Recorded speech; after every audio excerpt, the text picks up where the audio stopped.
All right, PR PhD here. And this is Muditaheart here, and we're here for another episode of our movies podcast. Yeah. We are diverting from MCU and that kind of stuff and Disney, and we're headed over to HBO Max, and we're doing a little bit of a betrayal here. We're watching some DC movie. It's some movie. It's some DC movie. DC movie. I don't know. Like Disney makes references to DC all the time now. Anyways, I get they're all channels. they're all intersplicing. Yeah, it doesn't matter. It's the Batman. We gotta save the Batman now. Yeah, it's a 3-hour movie. We watched it in 2 parts. They didn't tell us it was gonna be 3 hours. It was like ridiculous. It was like literally 2 hours 56 minutes. Yeah. Just had to sit there. Yeah. But yeah, we watched like the first hour or so. First hour was a little bit much, and the second hour we got through then, so much to the point where I missed most of wrestling. Yeah. Yeah. Yeah. It was more watchable from that point on. But yeah, we watched the 2 hours in a row. Yeah. And yeah, there was a lot of... I feel like I heard a decent amount of buzz about this movie on Twitter. I didn't hear anything about the movie, thank goodness. I don't want to talk to people. I feel like I heard a lot of people make allusions to like memes about the movie and stuff. Nope. Okay, I guess you didn't hear that. Yeah. Okay. But yeah, I heard a lot of people comment on like the look and like the aesthetics and like the setting and stuff. Yeah. And like the social context it's in. Yeah. But yeah, I don't know. I guess maybe we'll just get into it then. So I did research a little bit. I made a mistake. Rupert Wyatt did the first Planet of the Apes movie, and then Matt Reeves did the second two. Okay, so and the first one was the one I liked the least. Okay, to be clear, Matt Reeves is the director of this new Batman movie. Yeah. I guess they also picked him because his name is Reeves, like Christopher Reeve or something. Okay, sure. And then Batman's like it's like Superman in this movie. And when you say Planet of the Apes, it's also because the Andy Serkis. The Andy Serkis Planet of the Apes films. Yeah. The Andy Caesar Serkis ones, Planet of the Apes films where Andy Serkis plays Caesar. Yeah. So he's fully an animal in that, and now he's fully human in this. Yeah. As Alfred. And we'll see if he still gets the Oscar or not. Yeah. Yeah. And then also another unconventional casting choice is as the lead character. They have a lot of unconventional actor choices in this movie. Some of them are pretty good. They're pretty good. The thing is, like, yeah. I feel like Andy Serkis is more... People are like, oh, he's the best actor of all time. But he's sort of like a blockbuster guy. Robert Pattinson has some blockbusters, but like he has a whole indie scene also that a lot of people don't know about. Yeah, he's been trying to like break out into like... I've shown you, right? Like Good Time and stuff, yeah. Right, so yeah.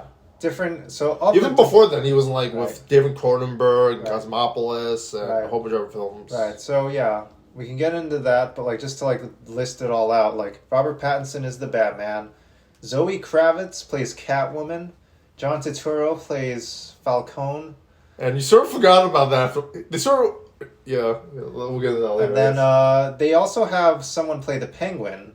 Very interesting choice. It's a penguin. It's Colin Firth. Plays the Penguin. Yeah. Which is like, this feels like, Fat Face or something like that. They're like, he's sort of like a Dick Tracy villain, right? He's like a Dick Tracy villain, I guess. Yeah. He's in all this makeup. Yeah. I don't think he actually gained weight. They gave him a fat suit and stuff. It wasn't like Christopher Nolan's Christian Bale. They couldn't even cast like a big actor to play the character. Yeah. They just had Colin Firth, who's in every movie already. And he looks fine, but like they don't even bother. He's the penguin. He's the lobster. Is he a lobster and other stuff? He's in the Lobster by Yorgos Lanthimos. Is he the lead actor in that? Yeah, he is. I thought the lead actor that was the guy in Her. Wait, did you say Colin Firth or Colin Farrell? Wait, did I say Colin Firth? I think you did say Colin Firth. It was like an Oscar winner.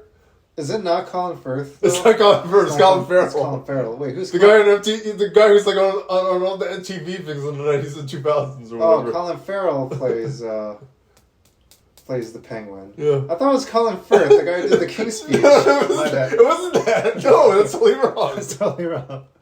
That's pretty good. We didn't even pound this. Like, this is not intentional. This is live and... Oh boy, that was bad. I don't know. I guess I did see. We will live in an infamy. I guess I looked up the behind the scenes of like how they did all the makeup. So I had in my He- mind that he it looked looked totally really different. different. That he looked. He completely just different. looked like Arthur. Something's wrong here. Yeah, but yeah. What else? Were there other actors? I feel like those were the main ones. Probably. Oh yeah, Jeffrey Wright plays Commissioner Gordon. I think that's a great choice. And the Riddler we'll talk about later. And, The Riddler is a bit of a reveal who it is. Yeah. And then there's also a reveal for another character towards the end of the movie, which is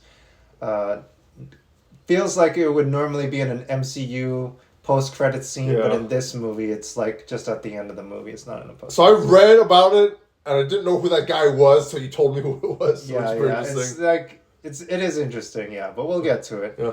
But yeah, let's just go over the movie in general and like talk about it without spoilers, and then we can get into spoilers. Yeah. So yeah, I mean, like this movie is very different, but also has a lot of allusions to past Batman movies in general. It felt very Dark Knight-ish. Yeah. Albeit it was even more modernized from that. Yeah, like even Dark Knight is a little out of date. Like it's like referencing like this dark theme with like Bush 2 era. Yeah, like now it's like politics. 2020s politics, even though it happened in like 2019. Yeah. And that's another thing to note is that they filmed a lot of this in like 2019 before the pandemic hit. They released it like it took them like 3 years to release it or whatever. Yeah, basically. Right. Yeah. And like that actually came up as a point when like some people were talking about how like there's like a scene in the beginning of the movie where like an Asian man almost gets attacked on the subway Yeah. and by like these street punks. Oh or yeah, something. that was in our first viewing. Yeah, and then we don't see any other Asian people at all in this film. He's the only Asian person in the movie. Yeah. Not in the club, not in the police force. I actually not on thought the street. so I thought the twins were Asian, but like they're apparently not. No, I don't think after so. I looked at the credits, their I don't last name think was so. Carter. Yeah, Carver or whatever. Carver. Yeah, They don't look at that Asian. I wasn't sure about it. Yeah, but yeah, I mean, yeah, there's no other Asian people in the movie, and like he's getting assaulted. It's like upsetting. It was upsetting to a lot of people because like, in light of a lot of like Stop Asian Hate stuff of like violence against Asians and like big cities and stuff like San Francisco and stuff like that. I like it's like the only subway New York. scene, or like you don't see that many people on the subway. It's also New York City. It's also It takes place in New York City. also like this Gotham that they have is very, very, very similar to New York City with straight up like direct references It's to New York it's City. like New York geography. City on Wish, or as the meme would go. New York City on what? On Wish, it's like a bootleg New York City. Like someone made their own New York City, and that's New York Right. City. That was one of the things I saw on social media that I was anticipating with this movie is that they said that a lot of Batman movies like do this like take liberties with like how Gotham is portrayed, and like Dark Knight, like Christopher Nolan, like in this movie, like this is like a fantastical version of a city or whatever. Like that's like kind of neon lights. Like dramatic lighting and stuff. You mean And the like cinematography Batman is Forever or whatever? kind of like that. Yeah. Okay. But then, like in Christopher Nolan's Dark Knight or whatever, Batman, like Everything's like Gotham is it's just like- it's like- Chicago. it's like- It's just which Chicago. one again?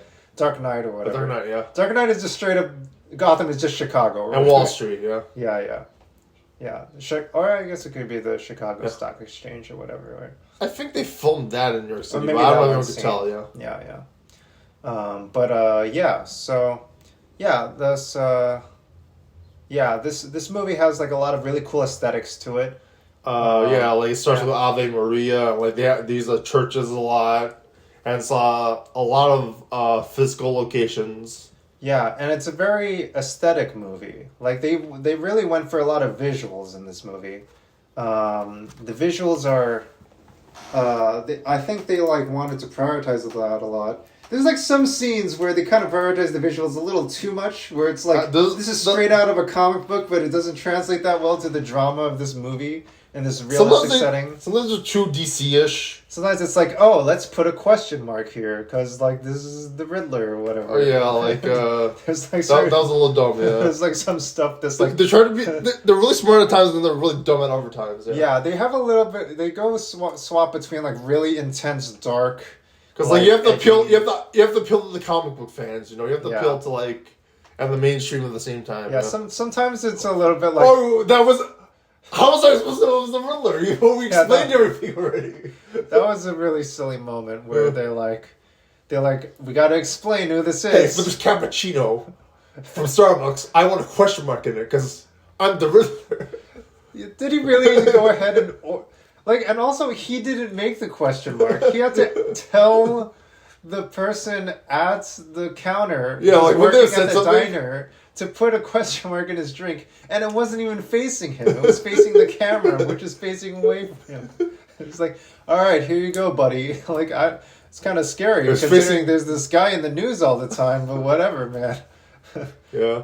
It's like, yeah, a scary guy, huh? Yeah. Anyway, yeah, I mean, the plot, we gotta get to the plot. Like, the plot is really dark, and, like, I feel like... I was worried in the beginning it was not going to contemporize that much, and it still had issues with that, but I felt it was pretty good for the most part. Yeah, overall, it talked a lot about... I think the audio levels are okay with this noise in the background.